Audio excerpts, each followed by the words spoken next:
नमस्कार दोस्तों, आज हमारे बीच ललित चूड़ीवाला जी हैं। आइए हम उनसे बात करते हैं। नमस्कार सर, आपका बहुत बहुत स्वागत है। तो हम बताना चाहते हैं कि ललित चूड़ीवाला, उनके पास एक इस तरह से इन्वेंशन की हुई चीज़ है जिससे भारतवर्ष में ही नहीं पूरे वर्ल्ड में रेवोल्यूशन आ जाएगा। गवर्नमेंट चाहे तो हमारे देश के साथ साथ पूरे देशों को बचाया जा सकता है, उनकी इकोनॉमिक दर को बढ़ाया जा सकता है और हमारे भारतवर्ष को फिर से सोने की चिड़िया बनाया जा सकता है। तो सर जी, बहुत बहुत स्वागत है आपका। बताएं कि जो आपने इन्वेंशन की है, बहुत सी ऐसी बातें हैं जो आपके मन में हैं, कई दिनों से आप प्रयास कर रहे हैं, आपकी बात अभी तक क्यों नहीं सुनी गई? आपने अपनी बात बताई लेकिन सुनी नहीं गई। आप प्रयास कर रहे हैं, क्या कारण है और जिनकी वजह से जो है आपकी बात आगे नहीं सुनी जा रही है? नमस्कार, धन्यवाद राजकुमार जी, आपने बहुत सारी चीज़ें पूछी। पहले तो मैं आपको सबसे पहले ये बताऊंगा कि मैंने एक 2010 से एक इन्वेंशन के ऊपर काम करना शुरू किया था और एक डॉक्यूमेंट्री आ रही थी टीवी के अंदर, जो कि हमारे पुष्पक विमान जो किंग रावणा और श्री राम जी के टाइम में समय में हुआ करता था, उसके बारे में आ रही थी कि वो विमान का ढांचा आज भी श्रीलंका में है और उसके ऊपर ये बताया गया था कि वो मरकरी से उड़ा करता था। तो उस डॉक्यूमेंट्री से मैंने प्रेरणा ली और मेरे मन में ये आया कि इससे हम भी तो कुछ कर सकते हैं और आने वाले समय में विमान उड़ा सकते हैं और बहुत सारी चीज़ें कर सकते हैं। और उस छोटे से पॉइंट को लेकर मैंने अपनी रिसर्च करनी शुरू की, पढ़ना शुरू किया। दोबारा से 2010 के अंदर मैंने अपनी पढ़ाई करनी शुरू की और मरकरी के ऊपर रिसर्च करना शुरू किया और धीरे धीरे बढ़ता गया। शुरू में तो परिवार ने कहा कि क्या कर रहे हो, तुम पागल हो गए हो, और मैंने क्लासेस लेनी शुरू कर दी टीचर से और प्रोफेसर से, और धीरे धीरे करते करते मैंने पहला पेटेंट इसका एक अप्लाई किया 2013 के अंदर। इसके अंदर मैंने छोटे से छोटे मॉडल्स ही बनाए एक्सपेरिमेंट के, और इस चीज़ को निकाल दिया कि अगर हम मरकरी को कुछ स्पेसिफिक कंडीशंस के अंदर अगर हम रिएक्ट करते हैं मीथेन से या दूसरी गैसेस से, तो उससे बहुत ज़्यादा हमें ऊर्जा मिलती है और उस ऊर्जा का इस्तेमाल जो है हम थर्मल पावर प्लांट में कोयले को हटाकर कर सकते हैं। लाइक कोयले की जगह हम उस ऊर्जा का इस्तेमाल कर सकते हैं और भी कई जगहों में इस्तेमाल कर सकते हैं। मैंने कुछ पुरानी किताबें भी पढ़ी, जैसे महर्षि भारद्वाज की विमानिका शास्त्र, और मुझे कुछ नई बातें मालूम चली इस पढ़ाई के दौरान कि एक हमारे 1800 नियर अबाउट 1896 या 97 के अंदर राइट ब्रदर्स से पहले एक डॉक्टर तलपड़े थे इंडिया के, और उन्होंने बॉम्बे में चौपाटी बीच पे एक ऑब्जेक्ट को हवा में उड़ाया था 300 मीटर। इसमें कि सबसे पहले जो अभी तक हमें ज्ञात है वो ये है कि राइट ब्रदर्स ने सबसे पहले 1904-5 के अंदर हवाई जहाज उड़ाया था पहला, लेकिन नहीं, ऐसा नहीं है। उसके पीछे भी इंडियंस का वो था डॉक्टर तलपड़े, जिन्होंने सबसे पहले एक ऑब्जेक्ट को हवा में उड़ाया था।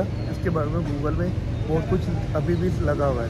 लेकिन हो सकता है कि राइट ब्रदर ने उसी को माध्यम बना के आगे बढ़ाया हो और उनका नाम आना चाहिए, लेकिन हवाई जहाज में राइट ब्रदर का नाम आता है। श्रेय उनको गया, इन्वेंशन उन्होंने किया, इन्वेंशन उन्होंने किया था उनसे पहले। और डॉक्टर तलपड़े ने भी मरकरी का इस्तेमाल करके उस ऑब्जेक्ट को हवा में उड़ाया था।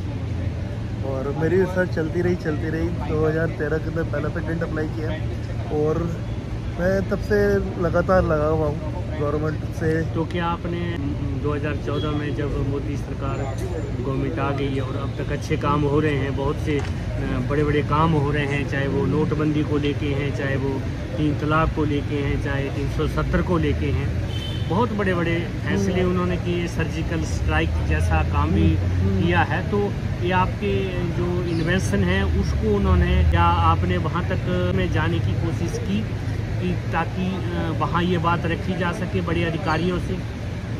हाँ, मैंने चाहे वो गवर्नमेंट कांग्रेस की हो चाहे बीजेपी की हो, मैंने कई बार उनको लिख के भेजा, बड़े बड़े रिसर्च सेंटरों में भेजा, क्योंकि मेरा कॉन्सेप्ट बिल्कुल नया है ये और बिल्कुल नया तरीका है, तो हर किसी के समझ में इतनी आसानी से आया नहीं। और एक साइंटिस्ट है, उनको तो सबको मालूम है और उनको समझ भी आया होगा, लेकिन हो सकता है कुछ राजनीतिक कारण रहे हों कि उसको आगे ना लाया जा रहा हो, या हो सकता है कि 2024 में जब मोदी जी दोबारा सत्ता में आए तो आपकी बात को सर्वोपरि रख के उसको आगे बढ़ाया जाए। नज़र में सब है, छुपा कुछ नहीं है। मोदी जी जैसा चाहते हैं वैसा हो रहा है, देश आगे बढ़ रहा है। बेटी बचाओ बेटी पढ़ाओ, और उसके बाद जो है सोलर को लेके, उसके बाद हर घर जल हर घर नल, ये व्यवस्थाएं सारी हो रही हैं। तो ये तो एक मामूली सी बात है, हालांकि बहुत बड़ी बात है, लेकिन जब उनकी नज़र पड़ जाएगी और उनके संज्ञान में ये बात आ जाएगी तो लगता है कि हमारा देश ही नहीं पूरा वर्ल्ड जो है बच जाएगा, और बहुत से जो खर्चे हैं गवर्नमेंट के वो भी बच जाएंगे। बिल्कुल बिल्कुल बिल्कुल, ये मेरी जो इन्वेंशन है, जो मैंने मेरा जो वक्त ऊपर वाले ने इस इन्वेंशन में लगाया है, क्या हो सकता है वो सही समय आ गया है, क्योंकि ये इन्वेंशन एक ऐसी इन्वेंशन है जो कि जहाँ जहाँ पे हमें एनर्जी की ज़रूरत है वहाँ पे इसका उपयोग किया जा सकता है। एक ऐसी इन्वेंशन है जो पूरे संसार का कम से कम 2% पॉल्यूशन कम कर देगी। इससे हम ग्रे हाइड्रोजन प्रोड्यूस कर सकते हैं बहुत सस्ते दामों पे, एथनॉल प्रोड्यूस कर सकते हैं। इसका इस्तेमाल हम थर्मल पावर प्लांट्स में कर सकते हैं, कोयले को हटा के। बहुत कम कॉस्टिंग आएगी, कोयले की ज़रूरत नहीं रहेगी, बिना पॉल्यूशन के। इसका इस्तेमाल हम as a plasma thruster rockets के लिए कर सकते हैं।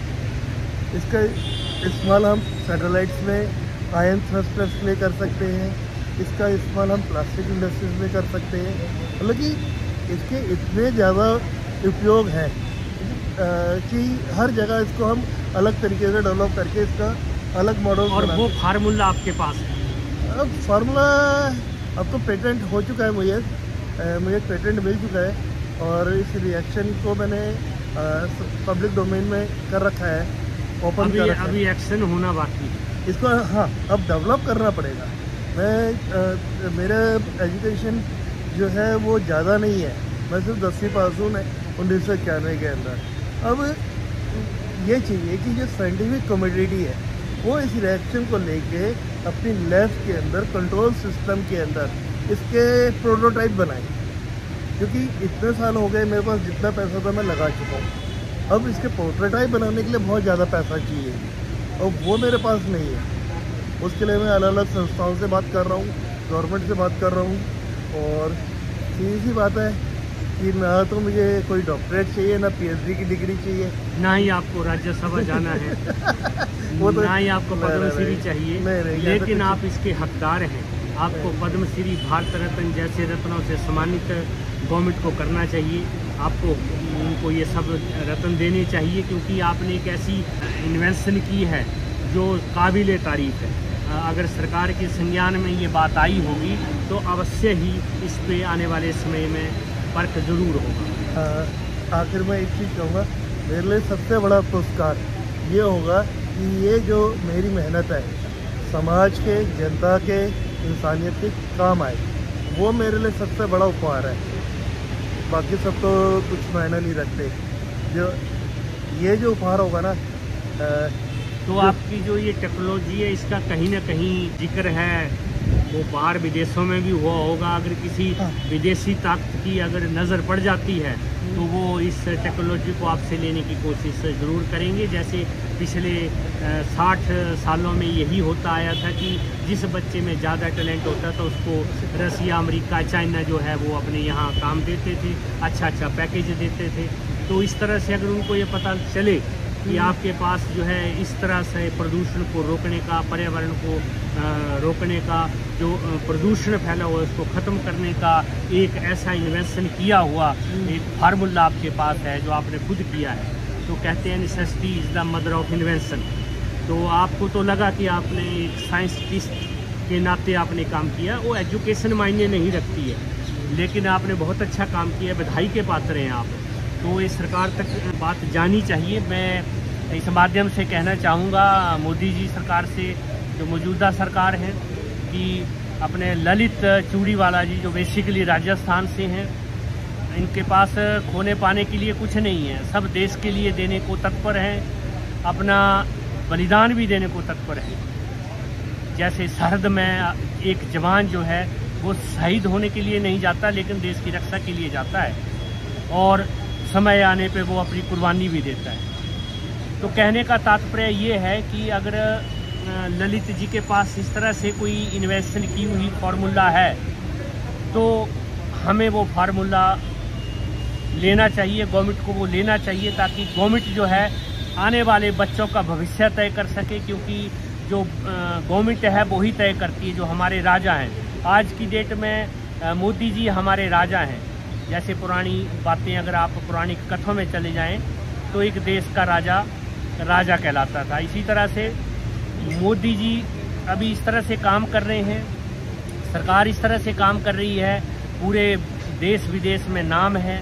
तो हम ये स्पेशली कहना चाहेंगे कि ललित जी से सरकार मिले, बातें हों और इस कार्य को अंजाम दिया जाए, ताकि कहीं देर ना हो जाए वाली बात है। हम सम्मान करते हैं कि आपने किस तरह से सोच आप रखते हैं कि हमारा देश जो है प्रदूषण रहित हो, बच्चे आने वाले भविष्य जो है जिनकी उम्रें 100 साल हो, क्योंकि जब तक प्रदूषण देश से ख़त्म नहीं होगा, और पर्यावरण को लेके तो खास ही बात होनी चाहिए, और इकोनॉमी को लेके बात होनी चाहिए। तो बहुत सी ऐसी बातें हैं। और कुछ कहना चाहेंगे आप? इकोनॉमिकल बहुत ये अच्छा प्रोजेक्ट है। फॉसिल फ्यूल, हमारा कोयला बचेगा। जो टेम्परेचर बढ़ रहा है समुद्र का, जिसकी वजह से समुद्र का लेवल बढ़ते जा रहे हैं, बर्फ़ पिघलती जा रही है पोल्स पे, दोनों पोल्स पे, और पॉल्यूशन बढ़ रहा है, जिसकी से तरह तरह की बीमारियां आ रही हैं। तो इन सब का सलूशन अगर मेरे इस मेहनत के ऊपर अगर गवर्नमेंट सही तरीके से काम करे और प्रॉपर सपोर्ट दे, उसमें टीम वर्क हो, रिसर्च सेंटर्स हो, क्योंकि ये प्रोजेक्ट ऐसा है जो हर फील्ड के अंदर काम आएगा। सोलर पे भी काम आएगा, थर्मल पे भी काम आएगा, प्लाज्मा पे भी काम आएगा, और न्यूक्लियर पे भी काम आएगा। हर जगह ये काम आएगा एक ही रेट पे।